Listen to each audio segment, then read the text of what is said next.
Hello everyone, I hope you all are doing well and I wish you all the best. आपकी stock market की journey अच्छी रहे, आप अच्छे पैसे कमा पाओ guys. And thank you so much for watching my YouTube channel videos. So guys, अभी आने वाला है एक बोराना व्यूज लिमिटेड का आईपीओ। सो चलिए आईपीओ डिटेल्स देख लेते हैं, लेकिन उससे पहले गाइस, आज निफ्टी की एक्सपायरी थी। क्या खतरनाक एक्सपायरी रही है। पहले सुबह में क्या मार्केट ने मतलब हलचल दिखाई है, कभी ऊपर कभी नीचे, साइडवेज, दिस दैट। और उसके बाद बहुत ही स्ट्रॉन्ग तरीके से बुलिश मूवमेंट ली मार्केट ने। एंड आई होप जो ट्रेडिंग करते होंगे उन्होंने कुछ पैसे कमाए होंगे गाइस। एंड यस, तो चलिए अभी बात करते हैं बोराना व्यूज आईपीओ की। सो आईपीओ डेट जो है वो 20 मई 2025 से लेकर 22 मई 2025 तक है। फेस वैल्यू 10 रुपये पर शेयर। इश्यू प्राइस बैंड 205 रुपए से लेकर 216 रुपए पर शेयर है। लॉट साइज 69 शेयर्स का है। टोटल इश्यू साइज 67,08,000 शेयर्स, करीब 144 करोड़ 89 लाख रुपए कंपनी कलेक्ट करने वाली है इस टोटल इश्यू साइज से। एंड गाइस, सारे के सारे फ्रेश इश्यूज है। एक भी शेयर ऑफर फॉर सेल मतलब ओएफएस के जरिए नहीं आएगा।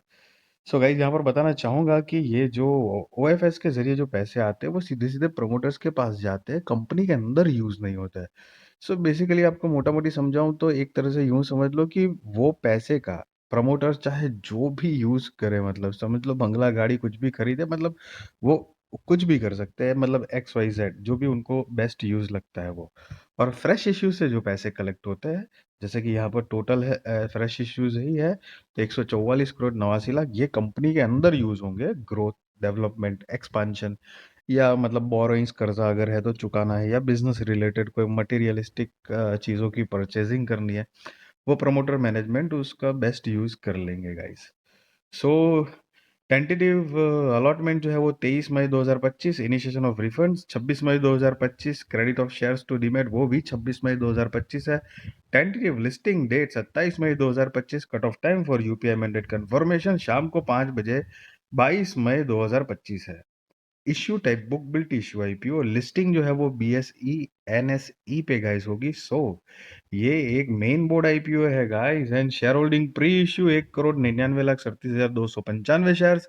Share holding post issue 2,66,45,295 shares है। सो बेसिकली ये जो आप शेयर होल्डिंग पोस्ट इश्यू का फिगर जो है उसमें से शेयर होल्डिंग प्री इश्यू का फिगर अगर आप माइनस करोगे तो आपको फ्रेश इश्यूज के जो नंबर ऑफ शेयर्स है वो मिलते हैं।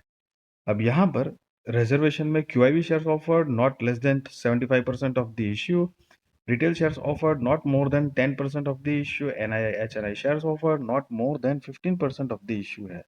एंड रिटेल कैटेगरी में ऑफ कोर्स मिनिमम एक लॉट के लिए अप्लाई करना है। 69 शेयर्स आएंगे, 14,904 रुपये गाइस आपको देने होंगे। मैक्सिमम 13 लॉट के लिए आप अप्लाई कर सकते हो। 897 शेयर्स आएंगे, 1,93,752 रुपए गाइस आपको देने पड़ेंगे। SHNI में minimum and maximum lot size, shares and amount की डिटेल्स दी गई है। साथ में BHNI में भी minimum lot size, shares and amount दिया गया है गाइस। SHNI का मतलब, सॉरी, HNI का मतलब हाई नेटवर्थ इंडिविजुअल या हाई नेटवर्थ इंस्टीट्यूशंस आप काउंट कर सकते हो। SNB जो है वो स्मॉल एंड बिग के हिसाब से अलग अलग कैटेगरी बनाई गई है गाइस। अब प्रमोटर्स की बात करें तो मंगीलाल अंबालाल बोराना, अंकुर मंगीलाल बोराना, राजकुमार Mangilal Borana, Dhvani Ankur Borana, Mangilal Ambalal Borana HUF, Ankur Mangilal Borana HUF, Rajkumar Mangilal HUF and Borana filaments private limited are the company promoters, जिनकी शेयर होल्डिंग प्री इश्यू 87.19% है। शेयर होल्डिंग पोस्ट इश्यू नहीं दी गई है गाइस। और अब अगर कंपनी के बिजनेस की ब्रीफ आइडिया ले तो 2020 से इनकॉर्पोरेटेड है। Burana weaves limited is a manufacturer and unbleached synthetic grey fabric based in Surat, Gujarat. So guys, Gujarat based company है।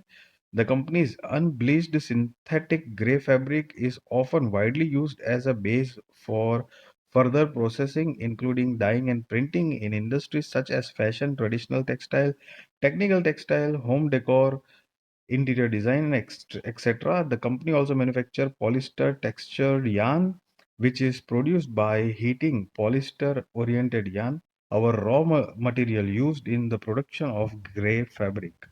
Borana Views Limited Company operates three manufacturing units in Surat, Gujarat, equipped with the textile manufacturing technologies for inter alia texturizing, wrapping, water jet looms and textile folding. So basically guys, textile related company का business है, textile industry को belong करता है business. And सितंबर 30 2024 के according company के पास total 15 texturising machine है, 6 wrapping machine, 700 water jet machine and 10 folding machine active at its 3 units. So guys, अब company का अगर फाइनेंशियल्स देखेंगे यहाँ पर, जो कि वन ऑफ द इम्पोर्टेंट चीज हो जाती है। सो यहाँ पर 31 मार्च 2022 23 24 एंड साथ में 31 दिसंबर 2024 के फाइनेंशियल्स दिए गए हैं गाइस। ये जो 31 दिसंबर 2024 के फाइनेंशियल्स है वो हम नहीं काउंट करेंगे क्योंकि वो फुल ईयर के नहीं है। सो ईयर ऑन ईयर बेसिस पे, मतलब 31 मार्च 2022 23 24 में कंपनी ने क्या प्रोग्रेस किया है, लेट्स सी, देखते हैं। एंड गाइस, सारे फिगर जो है वो करोड़ में है, आप यहाँ पर नीचे पढ़ सकते हो, अमाउंट इन करोड़ लिखा हुआ है।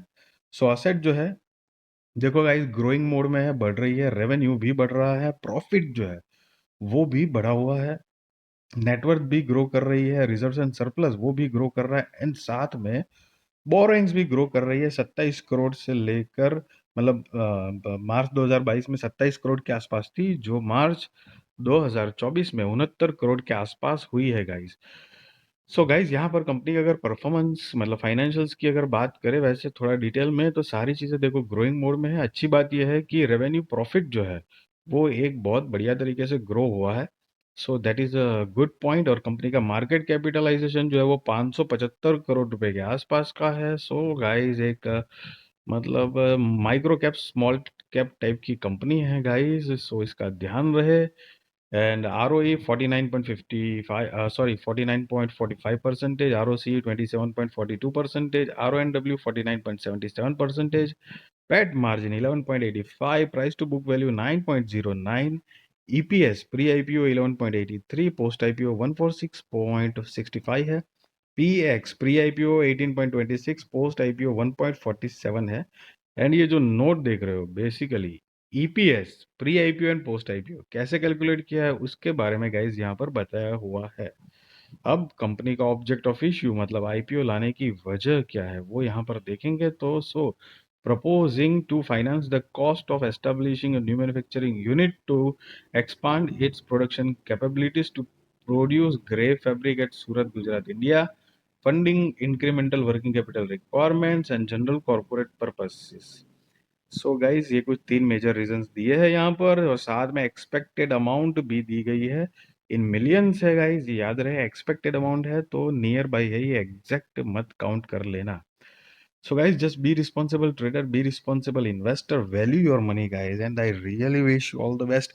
आपकी स्टॉक मार्केट की जर्नी अच्छी जाए, आप अच्छे पैसे कमा पाओ गाइस। एंड यस, किसी भी तरह का बाय और सेल रिकमेंडेशन मैं आपको नहीं दे रहा हूँ, ना ही मैं आपको ये बता रहा हूँ कि आप आईपीओ में अप्लाई करो या ना करो। That is depend on your risk research, financial advisor को पूछ कर करना गाइस। बाकी देखो, मार्केट ने आज तो धमाका कर दिया है पूरा, और लेट्स सी अब आगे मार्केट क्या करता है। लेकिन अब ट्रेंड, अब यहाँ से तो बहुत सारे लोगों की उम्मीद बढ़ चुकी होगी कि ऑल टाइम हाई जो है प्रीवियस वो क्रॉस करेगा, नया ऑल टाइम हाई बनाएगा। मतलब बहुत ज़बरदस्त तरीके से मार्केट ने कमबैक किया है। सो लेट्स सी अब आगे क्या होता है गाइज। सो एंड वीडियो अच्छी लगी तो जरूर लाइक शेयर सब्सक्राइब करिए, आपके सारे कॉन्टैक्ट के साथ मेरी वीडियो चैनल शेयर करिए ताकि उनकी भी स्टॉक मार्केट की जर्नी और भी ज़्यादा कॉन्फिडेंट सक्सेसफुल अवर हो पाए guys. Thank you so much for watching this video. And guys yes, again last time किसी भी तरह का बाय सेल रिकमेंडेशन नहीं है, ना ही मैं आपको ये बता रहा हूँ कि आप आईपीओ में अप्लाई करिए या ना करिए। That is depend on your risk research, financial advisor को पूछ कर करना। मैं अपना यहाँ पे आपको एक ओपिनियन शेयर करता हूँ, पॉइंट ऑफ व्यू बताता हूँ कि मेरे एक्सपीरियंस के हिसाब से क्या सही थोड़ा लग रहा है मुझे, क्या नहीं लग रहा है। मैं सही गलत दोनों हो सकता हूँ गाइस, एंड मैं कोई रिसर्च एनालिसिस्ट हूँ नहीं, से भी रजिस्टर्ड, सो उस बात का भी ध्यान रहे guys. Thank you so much for watching this video guys.